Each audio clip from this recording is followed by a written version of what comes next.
Lastly, I'll share a story. My friend Dayoud Nasser, he is a Christian Palestinian living in the West Bank on a hill that's surrounded by 5 Jewish settlements. You'll learn much more about those this week if you haven't already. And the state of Israel does not want him or his family there. And so they experience their daily orders sent to them of how their land is going to be demolished. Yet in the middle of that, their motto is to say, we refuse to be enemies.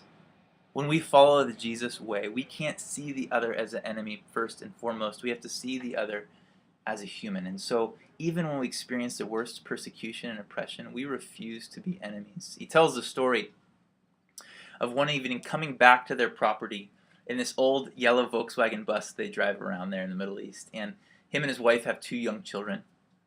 And it was after midnight. They're pulling up to the gate to get into their property, and the IDF, the Israeli Defense Force, the Israeli military, stopped them and began to hassle them and ask a lot of questions. And Dayoud said, "It's late. I own this property. I live here. Can I please get in?" And they refused, and they actually said, "You need to get out of the vehicle."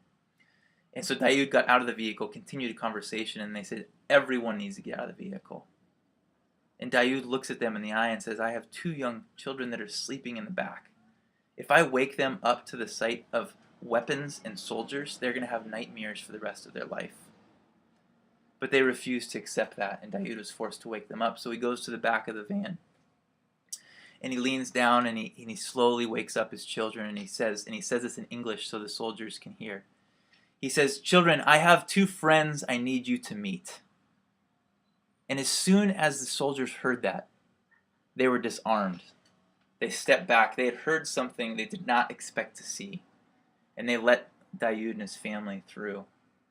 And that is the reality of saying that actually the Sermon on the Mount, following Jesus, isn't just some euphoric, idealistic fairy tale.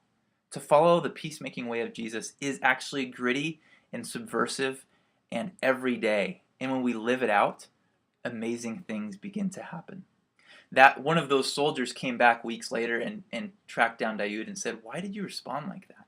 How could you respond like that?" And Dayoud began to express his commitment to following Jesus in the nonviolent ways that he sees in that life. And this soldier actually ends up coming and participating on the farm with them, harvesting olives, and a friendship is birthed. Such is the reality of following Jesus into conflict as peacemakers. We begin to taste and see that the ancient text isn't just an ancient stagnant text. When we read of Jesus' Sermon on the Mount, it's actually something that's lived out today, that's embodied in his people, you and I. And when we take that seriously, we can become agents of transformation in the middle of conflict. And so let's be ambassadors of hope as we engage the Israel-Palestine conflict. This isn't some political thing that's just delegated and passed off to politicians.